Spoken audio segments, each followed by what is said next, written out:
কালিম্পংয়ের ছোট্ট একটি গ্রাম পাবং এখনো ততটা জনপ্রিয় হয়ে ওঠেনি, তাই প্রকৃতি এখানে অনেক বেশি সুন্দর। চোখ খুললেই সারি সারি পাহাড়, ঝলমলে কাঞ্চনজঙ্ঘা আর চারিদিকে চোখ জুড়ানো সবুজের সমারোহ। নেওড়াভালির জঙ্গল লাগোয়া এই গ্রামটি প্রকৃতি প্রেমিকদের কাছে স্বর্গের মতো। লতা পাতা, ফুল, পাখি আর অসংখ্য প্রজাপতি দেখেই দিব্যি সময় কেটে যায়। গ্রামের মধ্যে দিয়ে একটা কালো পিচের রাস্তা পাকদণ্ডির মতো পাহাড় জড়িয়ে সোজা উপরে উঠতে উঠতে মেঘের রাজ্যে যেন হারিয়ে গেছে। ওটা ধরে 4 কিলোমিটার গেলেই চারখোল। তবে নির্জনতার নিরিখে পাবং কিন্তু চারখোলের তুলনায় অনেকখানি এগিয়ে। এখানে পথে ঘাটে লোকজন তেমন চোখেই পড়ে না, আর থাকার জন্য কয়েকটি মাত্র হোমস্টে আর ফার্ম হাউস আছে।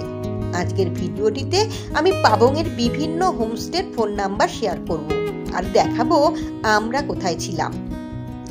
আমরা এসেছি পুজোর ছুটিতে। মাসটা অক্টোবর হলেও বৃষ্টি কিন্তু এক নাগাড়ে হয়ে চলছে। আকাশের গায়ে তাই মেঘের আনাগোনা। দুপুর নাগাদ কালিম্পং হয়ে পৌঁছে গেলাম পাবং।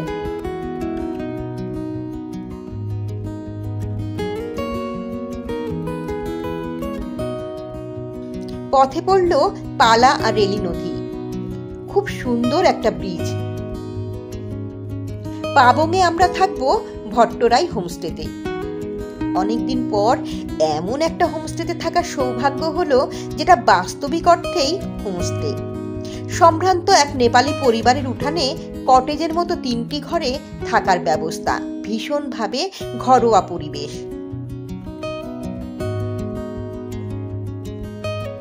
আসতে না আসতেই শুরু হলো ঝমঝমিয়ে বৃষ্টি।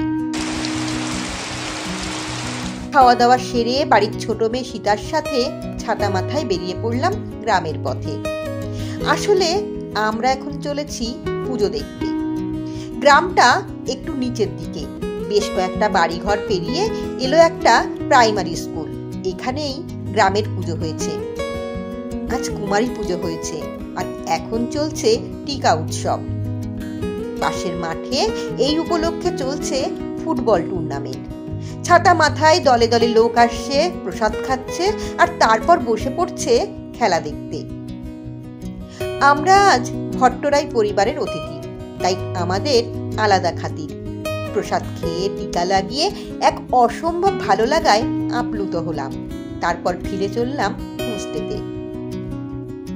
সন্ধ্যাবেলায় আকাশ কিছুটা পরিষ্কার হলো, তবে তখনও আকাশের গায়ে দুধের স্বরের মতো পাতলা মেঘ লেগে আছে, আর সামনের পাহাড়ের গায়ে ঝিকিমিকি করছে অসংখ্য আলোকবিন্দু।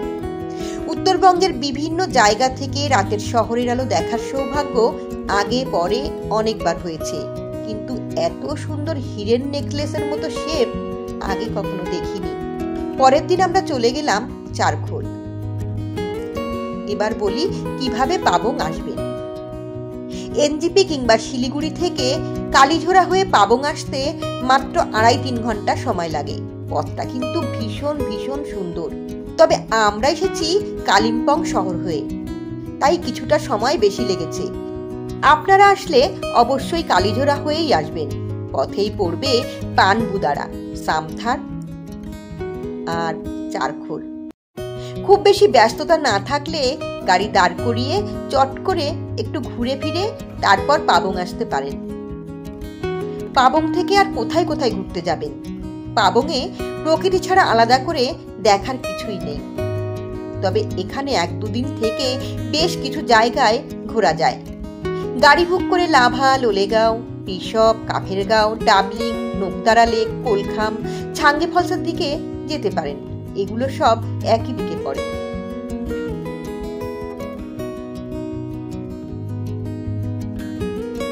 আবার কালিম্পং শহরের দিকে গেলে বিদ্যাংভালি, রামধুরা, ইচ্ছেগাঁও, সিলেরিগাঁও, জলসা বাংলো, ডেলো পাহাড় ইত্যাদিও যেতে পারেন। এগুলো একদিকে পড়বে। তবে অনেক জায়গার নাম উল্লেখ করলেও সবকিছু তো আর একসঙ্গে দেখা সম্ভব নয়, তাই আপনি কি কি দেখবেন আগে সেটা লিস্ট বানান আর তারপর ড্রাইভারের সাথে সেই মতো কথা বলে নিন। পাবংয়ে সাধারণ মানের হোমস্টের ভাড়া থাকা খাওয়া নিয়ে জনপ্রতি দিন প্রতি 1200 থেকে 1500 টাকা। সিজন অনুযায়ী ভাড়া কিন্তু ওঠানামা করে।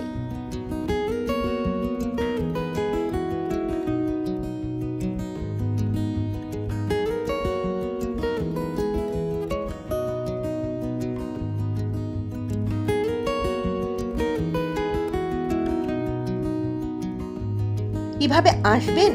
আসার জন্য রিজার্ভ অথবা শেয়ার গাড়ি দুই আছে। ছোট গাড়ি রিজার্ভ করলে ভাড়া পড়বে 2500 থেকে 3000 টাকা। আর শেয়ারে আসতে হলে এনজিপি অথবা শিলিগুড়ির অটো স্ট্যান্ড থেকে অটো নিয়ে চলে যেতে হবে শালুগড়া হনুমান মন্দির অথবা দার্জিলিং মোড়। ভাড়া পড়বে 35 টাকা। এই রুটের একজন ভালো ড্রাইভার হলেন হরকা বাহাদুর গুরুং। আপনারা ওনার সাথেও যোগাযোগ করতে পারেন। ভালো লাগলে অবশ্যই ট্রাভেল ম্যানিয়া কিচ্ছিটানা চ্যানেলটিকে সাবস্ক্রাইব করুন। অনেক অনেক লাইক, কমেন্ট, শেয়ার করুন। আর পরবর্তী ভিডিওর নোটিফিকেশন পেতে হলে বেল আইকনে ক্লিক করুন।